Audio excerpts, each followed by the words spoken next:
solo bandeko balandi radio télévision kimbangiste bana papa Simon Kimbangu mbote na bino banso besika bozwami. Ya solo lelo lisusu tozongeli bino na kati na plateau na bino oyo bino bokolingaka mingi na kati na émission masolo.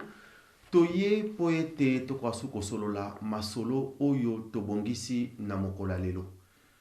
Mokola lelo na kanisa bana papa Simon Kimbangu ndenge tokolobaka ngo tango nyonso ezali émission masolo ezali émission oyo epesa mini pona bana papa Simon Kimbangu.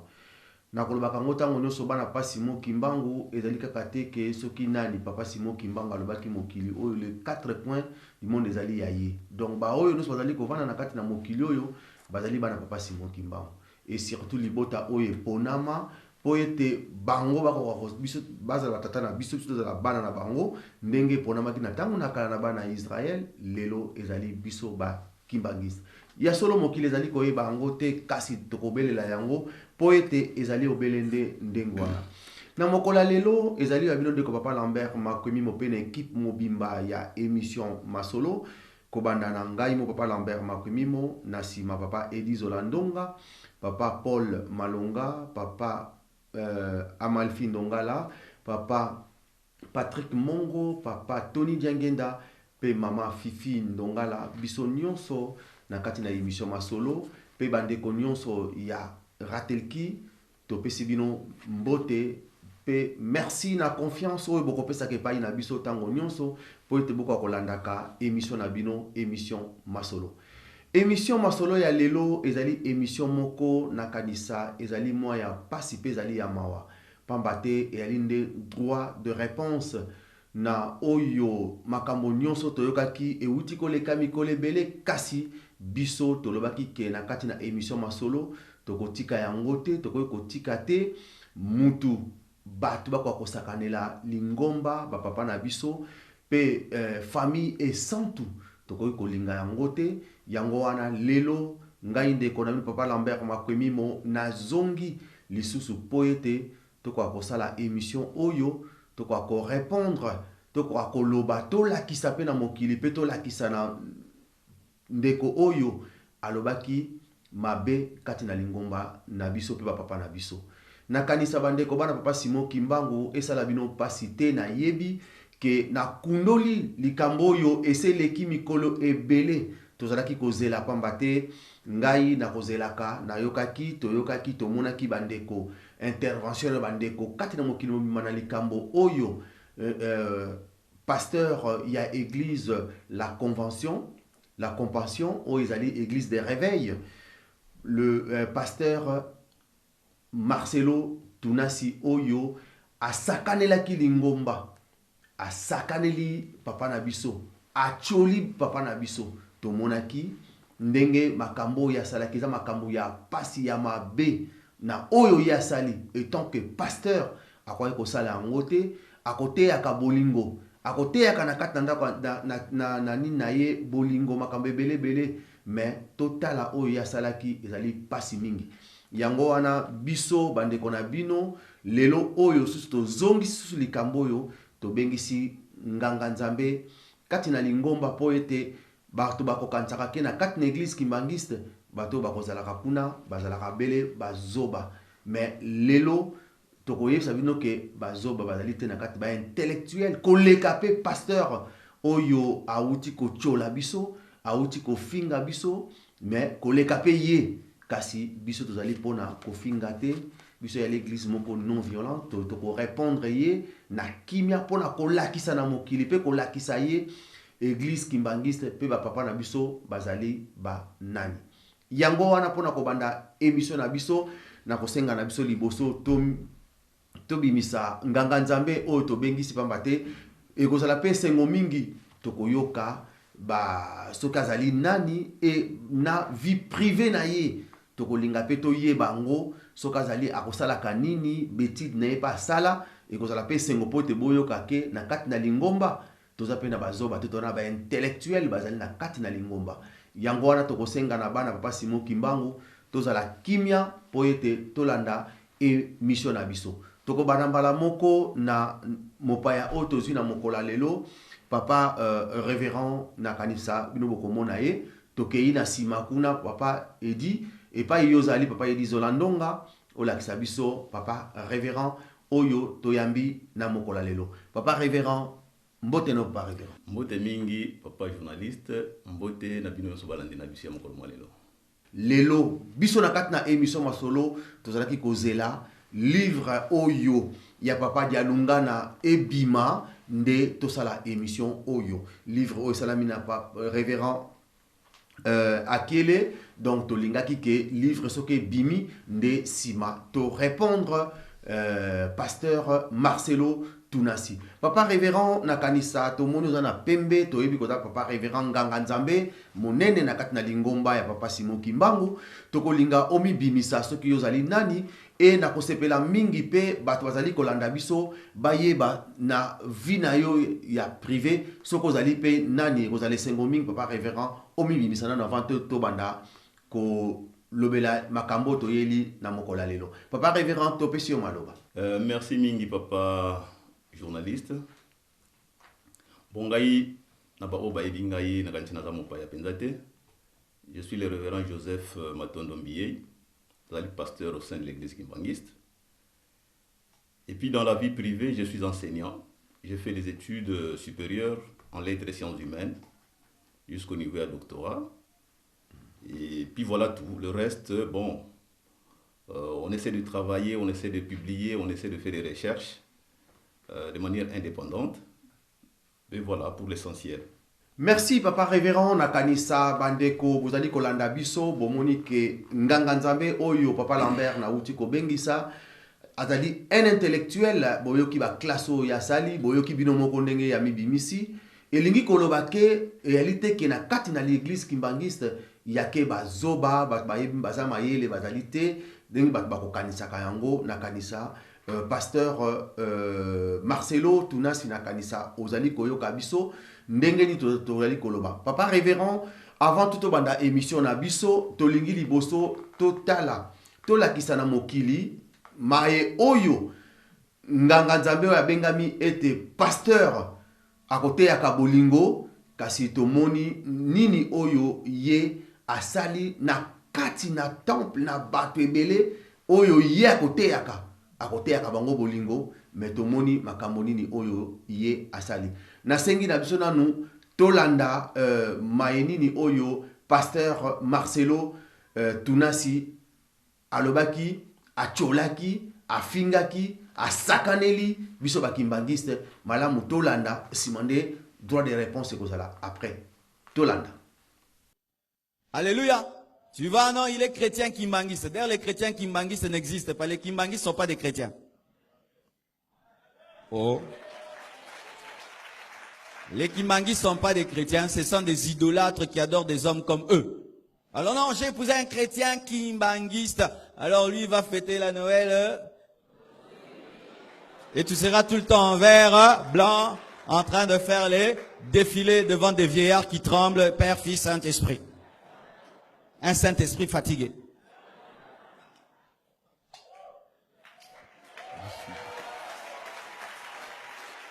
Amen.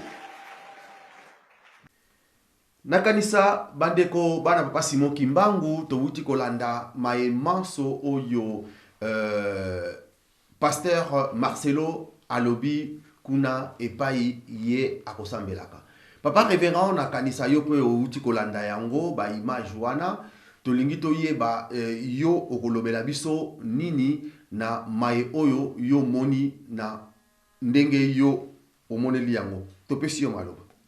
Soki lelo to telemi ezali pour exprimer indignation générale ya lingomba mobimba uta nzambe na biso papa Simon Kimbangu Kiangani mokonzi ya bule nzambe tata molimo santo na biso banso bandimi sima na ye tozalaki touché et tozali touché kino mokolo mwa lelo tozali très indigné ya komonaka ete ya koyokaka ete moko na bana ya Congo atelemeli lisusu lingomba oyo ezali soni pe ezali pasi c'est honteux et c'est douloureux. Kasi ye na makambo nyonso abimisi atioli biso bakimbangiste. D'abord tozali ba chrétienté pona ye. Ya mibale tozali ba idolâtre po tokosambelaka moto.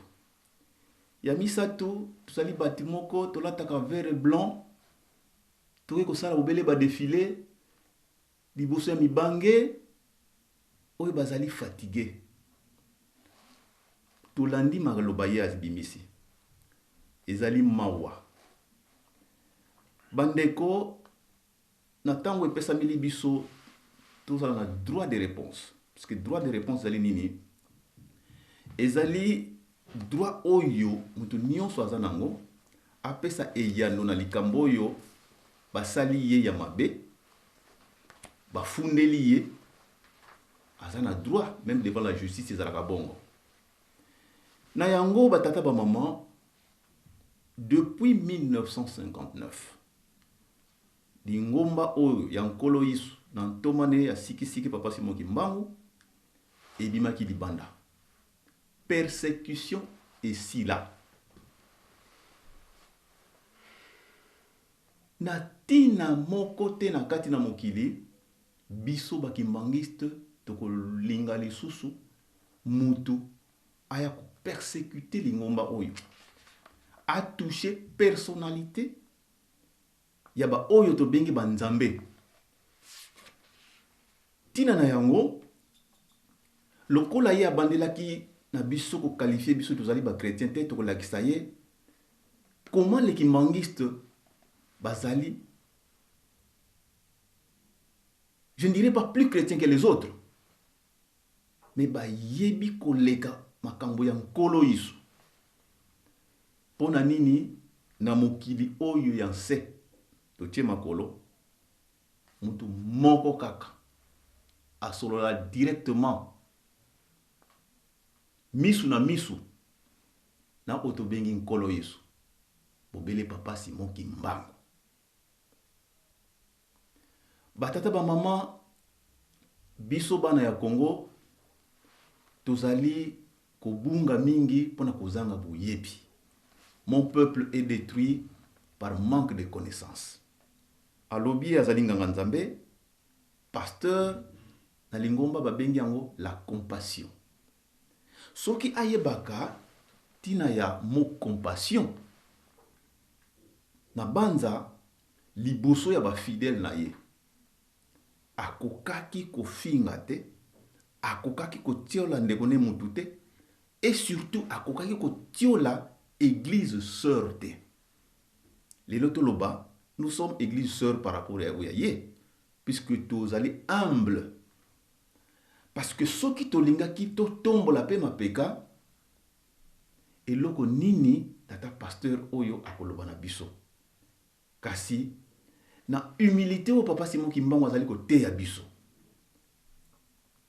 Kino lelo yango wana tokopesa ye respect. Kasi tolobi na ye boye tata Marcelo Toumasi et pas yo fingeli église kimbangiste omi fingi yo moko d'abord. O fingaki batata ba mama bana oyo bazalaki kolanda yo na mokolo wana. Bango nyonso balandi yo po bozangi koyeba. Baseki batioli. Tata pasteur soki tozolo ba papa pasteur puis tolingi kotiola te. Kuna na lingomba na za pasteur. Est-ce que na conscience na yo tangu yo vandi na kati na ndako na yo na makambo yo salaki omi moni penza ozali pasteur, omi moni penza ozali nganga nzambe oyo okotambusa bampate ya nkolo, tandis que toyebi ke mwana na nzambe surtout mokambi afingaka te, atiolaka te, ayinaka te. Obandi na intolérance.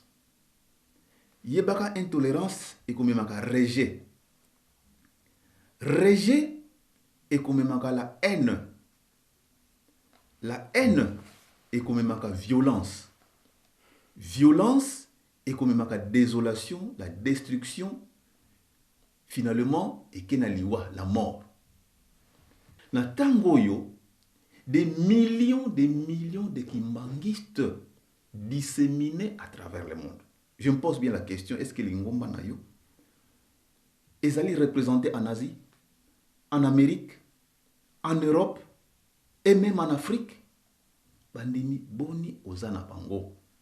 Les loyo, moi, li boko zanango. Oleo kamba bango na nzela ya malamu, okolisa bango na kitoko, baye ba nzambe, lobi baye ba nzambe molimo santo, ozali ko bungisa bango lisusu.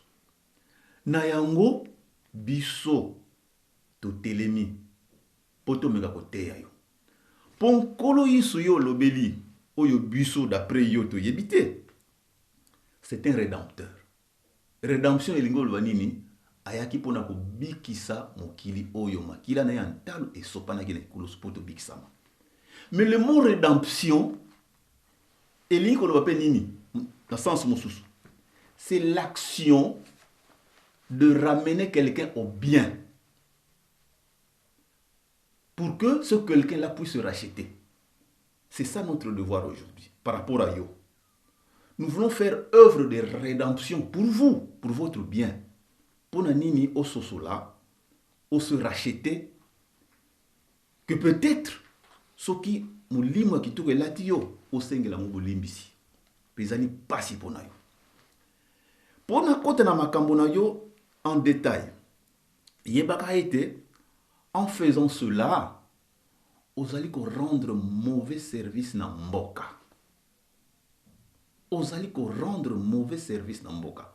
Oebi ba konzi bazali ko tambuza biso na mboka ya Congo. Balingi lingomba makasi. Uta mokonzi ya Yambo. Son Excellence Joseph Kabila Kabange. Alingi lingomba makasi. Oyebi ba geste nyonso asali pona lingomba oyo. Et ce qui a salé yango ezana tina. Ce qui te remonté ba prédécesseur na ye. Oyo ba salaki pona lingomba na banza yo yebi yango te. Et ce qui ba salaki yango ezona tina. Tata pasteur Marcelo. Bango ba konzina biso bazali o ba kobengaka ba simbi pouvoir temporel. Temporel. Mais yo zali nganga nzambe. Vous êtes supposé avoir travaillé sur la base du pouvoir intemporel. Pouvoir où est supérieur. Pouvoir où il y a kimia. Mais ce qui yo, au komi ko mema, ça la démarche où il y a côté sa zizani, ko finga, ko tiola, pour aimer ma biso na mbeba na trouble. Alors vous allez responsable, co-responsable, il y a pas si vous allez comme on a Congo. Les loyo biso ba congolais tozali ko bunda nanu na koyeba tango nini tokolongola épine oyo to bwakila ki papa ya ngenda mabanga tango nini tokolongola épine oyo to teka ki papa Simon Kimbangu oyo to salaki trahison soki omoni que église kimbangiste par l'action, il y a Saint-Esprit. Papa Simon qui manque un gagné. Et Memi Lingomba qui n'ont été Papa Simon qui manque à la réhabilité. Révision, il y a procès et salami. Justement pour te comme on a place wana. Mais apparemment, vous allez que ce soit la noté. Pour nini, vous allez que kumba kilo. Ozana ba mpate na sima na yo. Siko kilo wana ozali kopesa ngo nani? Ozali kopesa ngo ba kondi na biso. Po ba kondi na biso, bango bazali lokola mutu ya train. Ils doivent nous conduire. Batambusa mboka. Mais soki mboka, spiritualité ezali ya kobeba. Ba kondi na biso ba konyoka pour rien, ba komona pasi. Mutu ya train ezali malamu. Ezali kokende. Nikola rai ba vago etika na sima ezali ko koya ezali ko bunga ye kuna ezali ko benda ba vago ezali ko pusa na te tokoloba nini to finga mutu a train oh je kuna zo sala musala malamu te omoni mboke baby et pas yo zali ko kweya ko bungisa batu ko longola ba train na rail. Est-ce que vous allez komona musala vous allez ko sala? Voilà la responsabilité que nous Congolais nous avons partout où nous sommes, quel que soit le degré de nos responsabilités respectives. Et a fortiori oyo etali milimu ya batu. Alors pour revenir maintenant na makambo yo lobaki, tokende point par point poto salisa yo, poto lingi ete bakimbangiste bamona ete bambuta na biso likambo yo batali yango te, balobeli yango te, to fingami batali bakande, ils en ont sur la gorge. Pandemi kimbangiste travaille, ils en ont sur la gorge. Mais biso zali ko tiama bonde ya solo. Mais ça ne suffit pas par la prière. Il faut qu'on explique, qu'on vous explique. Peut-être qu'on y habite. Lingomba oyo ezali lingomba ya nkolo Yesu na ntoma ne papa Simon Kimbangu. L'église de Jésus-Christ sur la terre par son envoyé spécial Simon Kimbangu. C'est la dénomination complète de cette église. Alors, déjà, si l'église elle-même est dénommée ainsi, chrétienté, christianisme,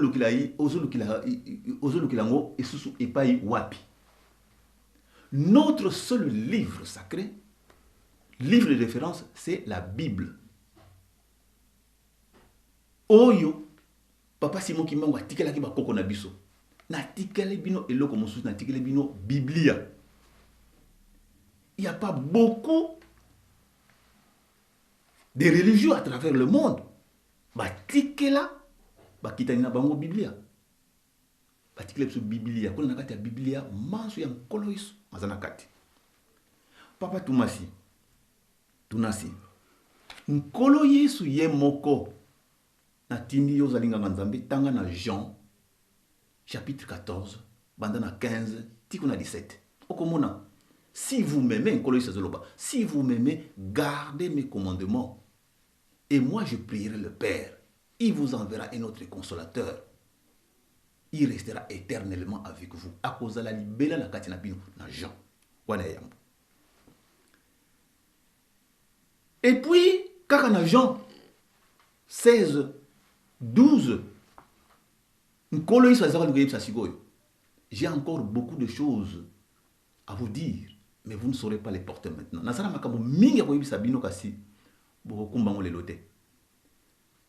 Quand le consolateur sera venu, l'esprit de vérité, il vous conduira dans toute la vérité. Il dira tout ce qu'il aura entendu. Il dira tout ce qu'il aura entendu. C'est-à-dire que Mouli Moussanta Mizala kuna na lola. Akoye biseno ma emanso ayokaka. Tamu tozalaka biseno sika moko kuna na lola. Boye ya papa Simon Kimbangu. En 1887 à Botami. Mais ndeko na ngai soki oyebaka te pona nini tata Mouli Moussanta yaki mutinda mi ankolo Yesu na kati na yo muto mwindo ponini ozali libota oyebunga ebunga kakala. Ebunga kakala na miso na Nzambe. Nzambe atalisi elongi na ye epa na yo na ngai. Aye kobotama. Pote bankoko na biso bakena bobumbu, esclavage, colonisation, traite négrière, apartheid, makambo ndenge na ndenge, asservissement de l'homme noir, les rebuts de l'humanité. Ndenge papa denge na lobaki. Papa Simon Kimbangu aye ndenge bayokanaki na nkolo Yesu abotani. Pona nini Afrique ezalaki déjà partagée. La conférence de Berlin, l'Afrique était déjà partagée. Papa Simon Kimbangu abotami na tangwana akuti mutu mwindo na mpasi. Akoli. Pasteur Thomassi en 1910. Il faut simba badato yo. Bazali kote ya biso le sensu et bonito partager le sensu na ba obaye bien ngote. Papa Simon Kimbangu ngani azali ko loba na biso tango nyonso. Loba ya sika, loba pe ya kala. Soki tozali ko loba ya kala, poto ya ko teri o ya sika. 1910 constellation et monani. Constellation et monani.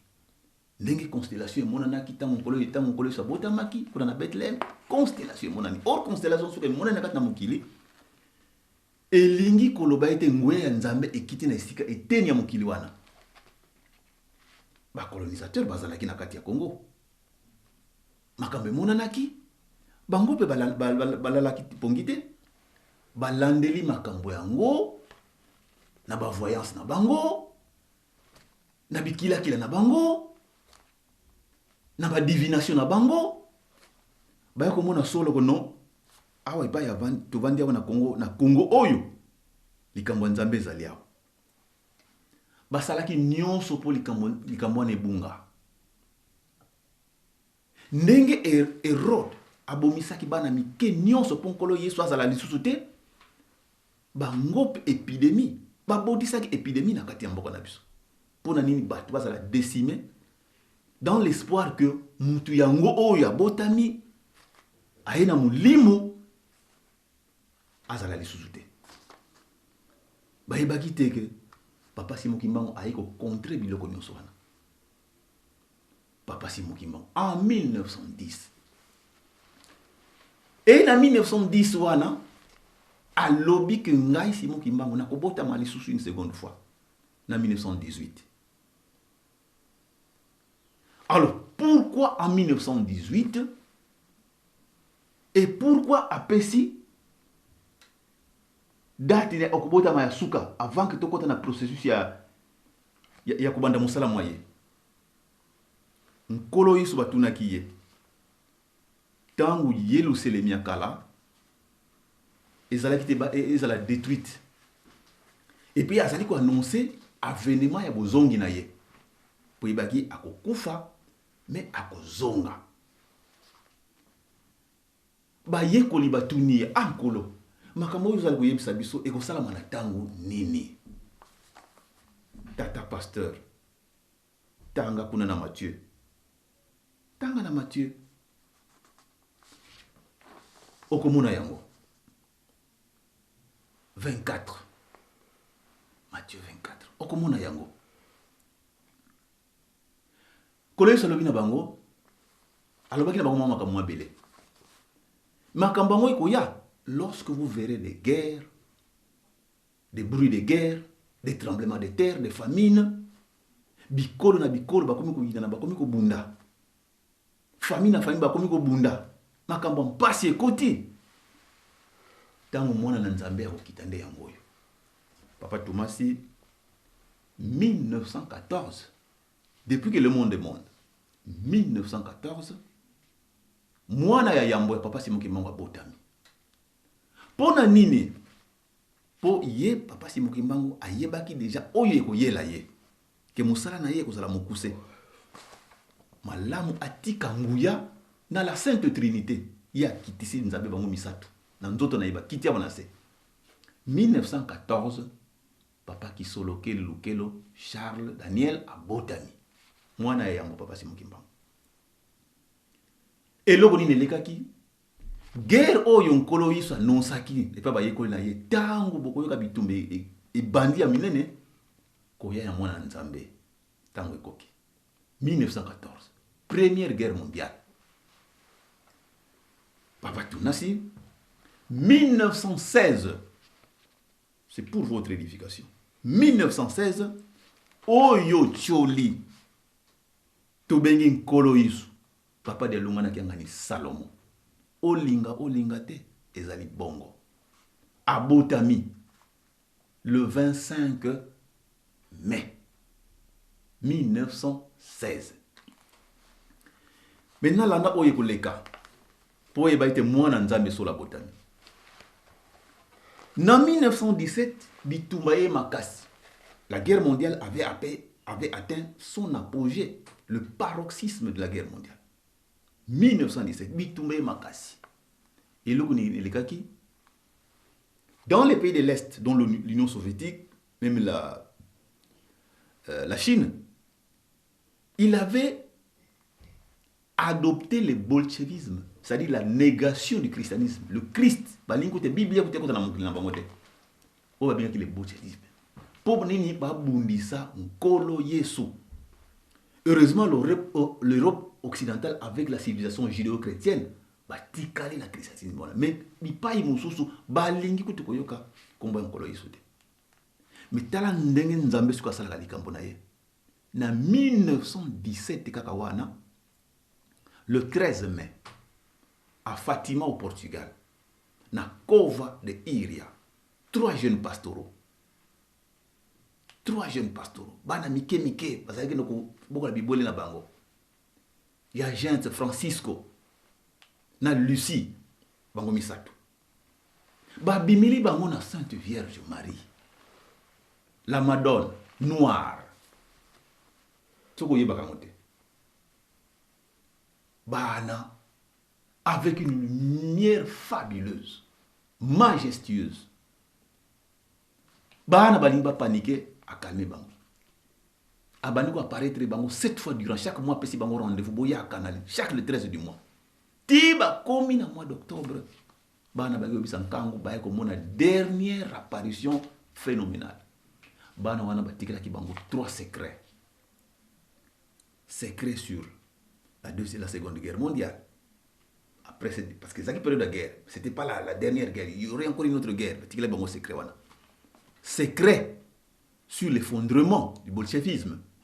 Tout le monde a qui en 1989, ce qui s'est passé avec le mur à Berlin, en Europe. Troisième secret, ce qu'on y a en côté. Nkolo yeso bolukaka azali kuna en Afrique na nord de l'Angola. Tisko yo balobela kangote po izali likambo munene. Mais yo e bon yo yeba yango. Nkolo yeso bolukaka azali kuna nord de l'Angola. Nord de l'Angola, c'est-à-dire au-delà de la montagne Bango, en RDC, en République démocratique du Congo. Et Kolo yo. À Botami Wapi, en 1916, le 25 mai. Et c'est Papa Dialunga na kiangani Salomon. Oyo lelo, yo zaliko sakana. Tata pasteur, na tradition africaine, Tata Moninga ba respectaka ye. Surtout komeli ezali gage à paix, gage à sécurité dans la société, gage à sagesse. Nos ancêtres, nos aïeux. Et lorsque maintenant, pour des raisons physiques, physiologiques, au Tioli Nzambe, Nkolo Yesu. Les lorsqu'on reconnaître Papa de Longana qui en réalité. Talan Nkolo Yesu, dans quel état Batia qui na Ikulus, ensanglanté, avec un dessous.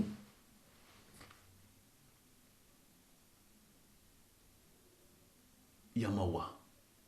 Na kini ba détail. Oyebi ba image wana yankolo Yesu tuna ipa ba Yuda. Ndenge ba sakene laki. Et qu'est-ce que vous dites? Donc tiola kapé na nkolo Yesu ndenge ba tchakene kulusku na ba Yuda. Tiola kana yo. Ezali mawa.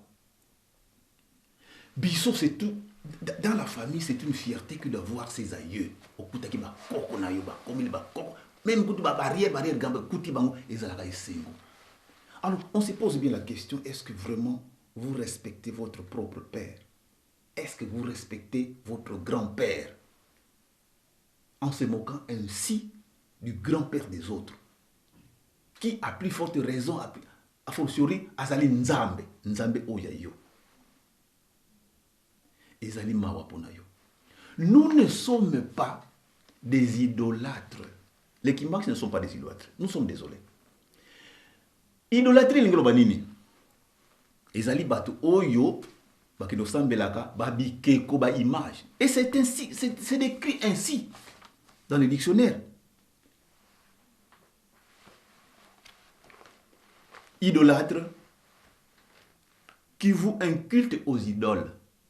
Celui qui voue un culte aux idoles, c'est celui-là qui est idolâtre. Or maintenant, qu'est-ce que c'est un idole? Un idole, c'est une image, une représentation d'une divinité, hein, à qui on voue un culte. Est-ce que maintenant, ce sont des images, ce sont des représentations? Non, ce ne sont pas des images, ce ne sont pas des représentations, ce sont des êtres humains. Les loyo, Nzambe, Nkolo Yesu, Oyo Ndimelaka. abotamaki mutu. Pourquoi voulez-vous sa réincarnation qui est de l'ungana qui a Salomon abotama mutu te? Pourquoi voulez-vous que le Saint-Esprit abotama mutu te? D'autant plus que batinda qui est dans kolo Yesu. Kolo Yesu mutatinda qui papa Simon Kimba. Est-ce que vous avez déjà vu quelqu'un envoyer à sa place un animal, un objet? Si je suis un être humain, que je dois envoyer en mission quelqu'un, ça ne peut qu'être un être humain qui me ressemble.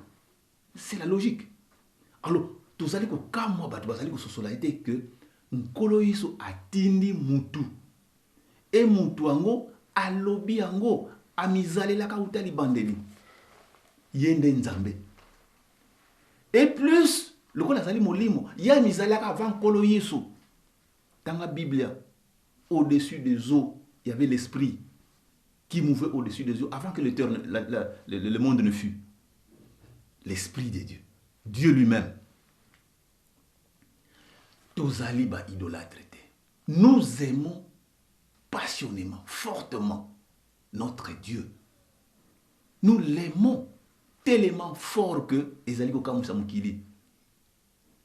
Et pourtant ça doit être ainsi. Ça doit être ainsi. Ce qui ozali d'abord lingomba na yo limbisanga ebengami la compassion. Si vous saviez ce que ça veut dire la compassion, na banza okoy ko finga te.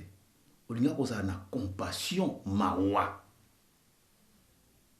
Ya ko yeba histoire papa Simon ki mangnenga nyoka maki pona yo. Pona lo poso moindo. Ndeko na biso ofingi ba uniforme. C'est toute une histoire. La couleur vert et blanc. La couleur de l'espérance. La couleur de la pureté.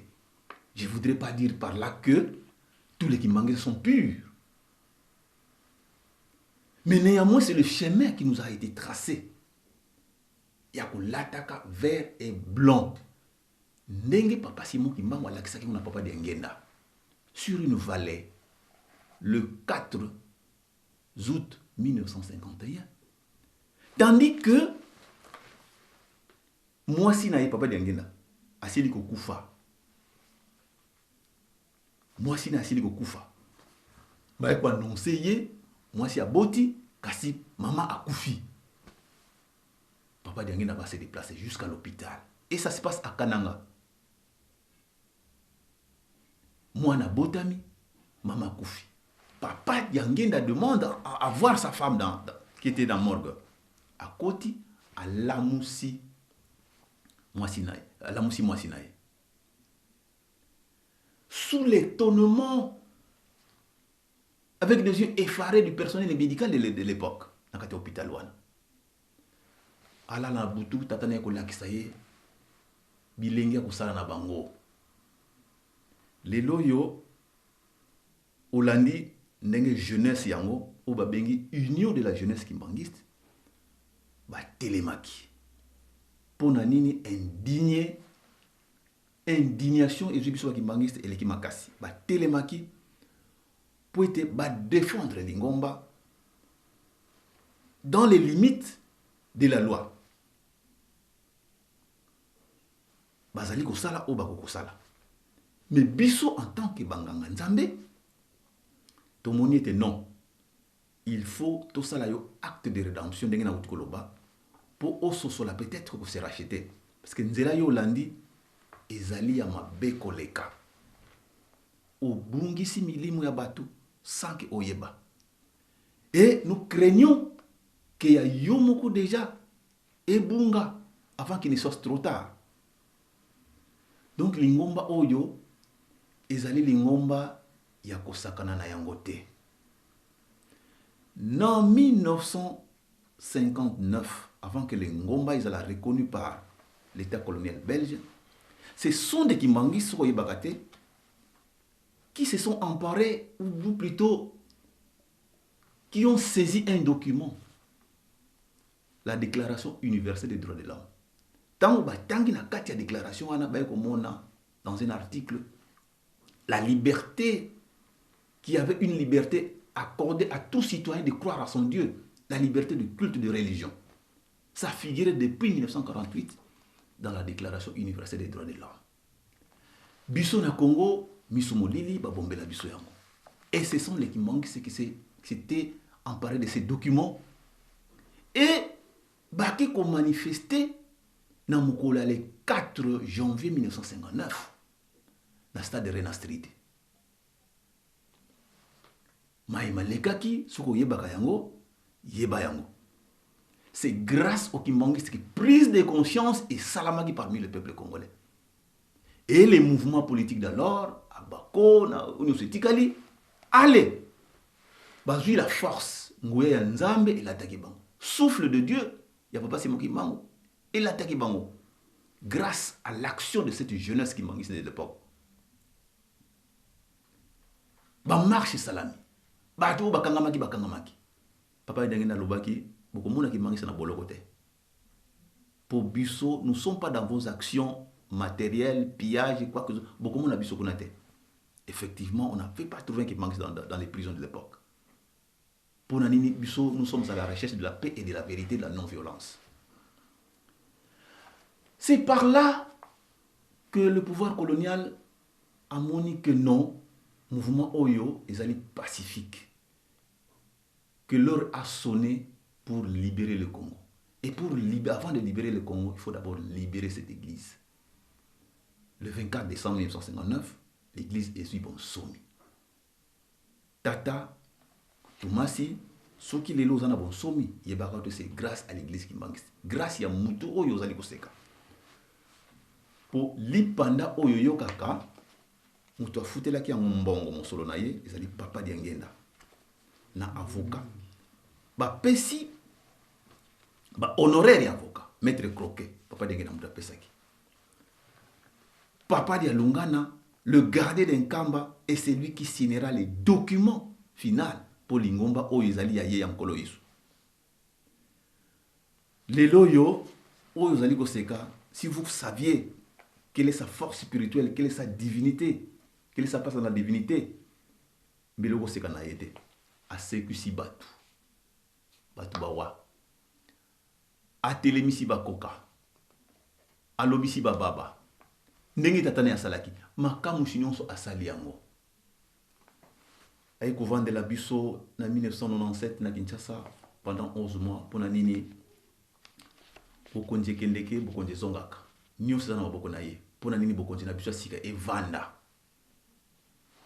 tata Tomasi yozalaki wapi.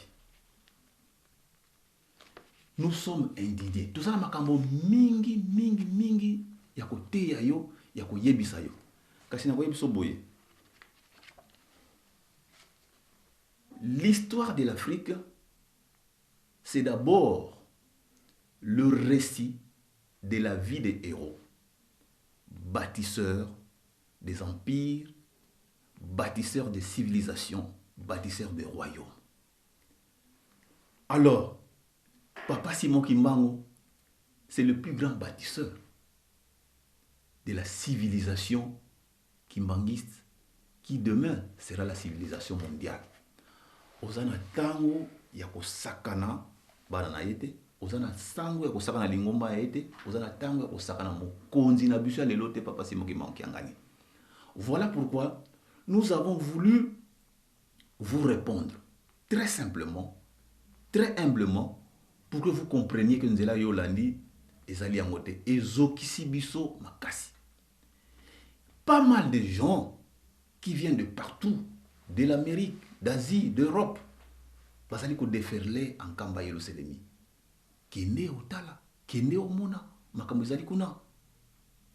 Lorsque les premiers Américains sont venus en l'an 2000, ndenge bilaka Papa Simon Kimbangu Salamaki, conduit par George Harris, amemaki délégation à 4 personnes, ndenge bilaka Papa Simon Kimbangu Lobaki, tango omona ba Américain ya jambo, ba ekuluka mokilia ba koko na bango. Makambo nanga ya suka nga Simon Kimbangu komi pembeni. Et salamaki na tango nini, tango Papa Dialunga na kiangani. Et lorsque ba Américain wana ba munaki Papa Dialunga na ba fukami basimbi na makolo balobi bamoni nzambe na bango bazongi na esengo. Lelo yo José Aris akufa atika testament ke nzoto na ye qui a été incinéré et akundama na nkamba. Et ya akundama na nkamba, un américain. Ndeko na ngai ozali kobunga.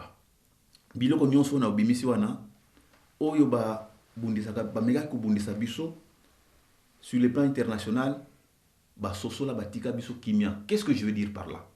Ngai nazali koloba na yo, j'ai eu le privilège, l'honneur d'aller représenter l'église par plusieurs fois dans le conseil qui migre des églises. Pas plus tard qu'en 2013, dans la Corée du Sud, la Busan, avec une délégation de 4 personnes, conduite par le révérend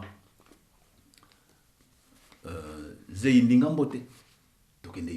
Débat et Zalaki, nous étions reçus par le secrétaire général du conseil qui migre des églises avec son staff.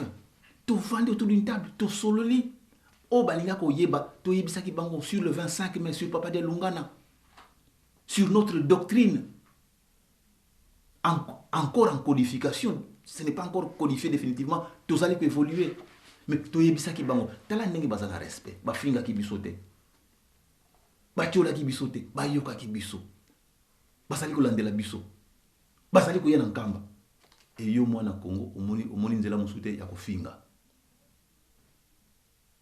Zongisa makolo na se, zongisa makanisi, oyeba epai nini obungeli, epai nini obungiseli milimu ya bato.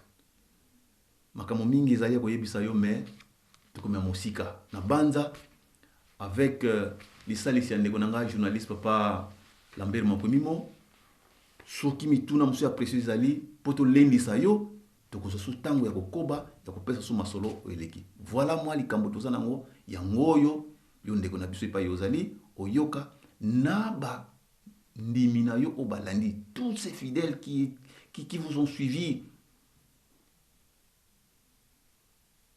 sans savoir quoi que ce soit de ce que vous leur disiez.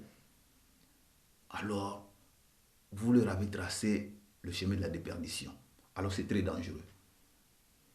Nous engageons un acte de la rédemption pour vous, en votre faveur, puisque vous avez une âme aussi qui a vocation d'être sauvée.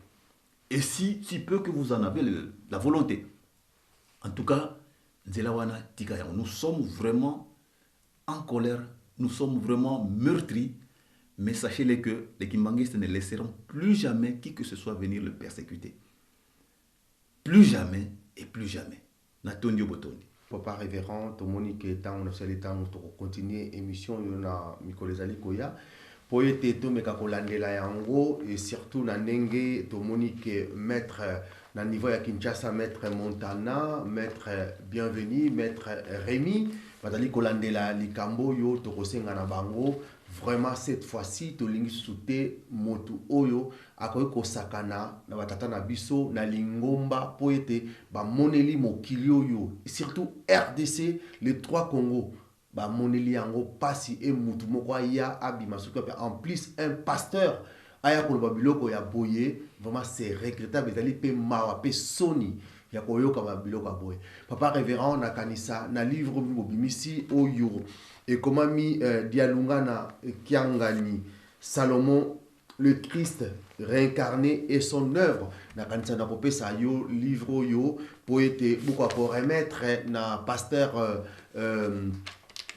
Marcelo Tunasi atanga livre yo amona muto yo ya sakaneli soko azali nani to mona pe mama Nelly Mayavangwa azali na paroisse ya Edmonton ba bengaki poete kolobela mama révérende en Afrique du Sud na mama Gina Semi na paroisse ya Capton bango so ba bengaki poete ba yeba batu na mituna mais tango azali bele tango toke na conclusion pour na 2 minutes pour te sur sa émission na biso. En guise de conclusion, Lingomba Kimbangis n'a plus le temps à perdre pour ne pas toutes ces niaiseries qui se débitent décidées là, par-ci, par-là.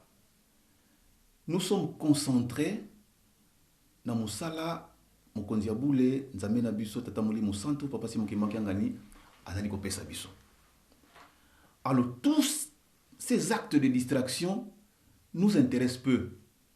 Néanmoins, tous allez effectivement à devoir, il y a hausser les tons, il y a hausser la voix, tant que tata nabiso, nzambe nabiso, azali déranger processus naie ou asili ko tracer pour kaka ezo retard, au lieu tout la makambo essentiel, tout la makambo oyo mususu bato bazali ko distraire biso. Donc, pour na bakimbangisi nyonso balandi biso, bomeka bino pe de votre part, sagement, calmement, dans la non-violence, dans la paix, to pesa maboko na nzambe na biso papa simo ki makiangani. Et surtout, to salisa ye na makambo etali construction ya musée. To silisa yango. Tango azali koloba na biso te ki ngulu elali kuna ezali lika monene. Ezalaki abandela na nkulu mbimbi. Kasi tout le monde to yo to landi makambo nyonso elekaki. To landi makambo nyonso elekaki. Moi, j'étais en Angola en 2009. Nazali kozonga. Na Luanda, na raté vol 3 fois. Le pape Benoît XVI vient à Luanda. Pour nani na programme na ye a monté aya na Mbanza Congo. Ne makambo oyo elegaki na aéroport ya Luanda ou ba ebilele ngana okende ba itaite. Makambo elegaki na aéroport ngana zola nango en direct. Oyo elegaki na aéroport à Luanda. Le lendemain communiqué ye akoma susu na Mbanza Congo te monsieur Silaki. To koti na processus ya kulumbimbi bitumbe bandi kino mokolo mwalelo batata ba mama to silisa musée. To silisa musée, to silisa musée. Tolingi lisusu te basakanela batata na biso. Tolingi lisusu te basakanela libota e santu. Banda lelo oya kosakana batata na biso sakana lingomba na biso yo kimbangiste telema na violence te na kimia nyonso mais il faut ko telema. Oya kosakana la famille e santu pa ete papa dia lungana abota bana na ye biso abota biso na molimo mais bana na ye abota bazali partout na Europe bazali na Kinshasa bazali na Nkamba bazali partout bazali to sengi ke oya kosakanela na papa na libota santu baza na problème na biso na kimia yango pona lelo émission na soto kene molaite to sukisi obele wana nde to komi na mbala ya sima to kolanda suite nango to yeba to komi na niveau nini pona lelo botika la malamu to komi na mbala sima merci au revoir.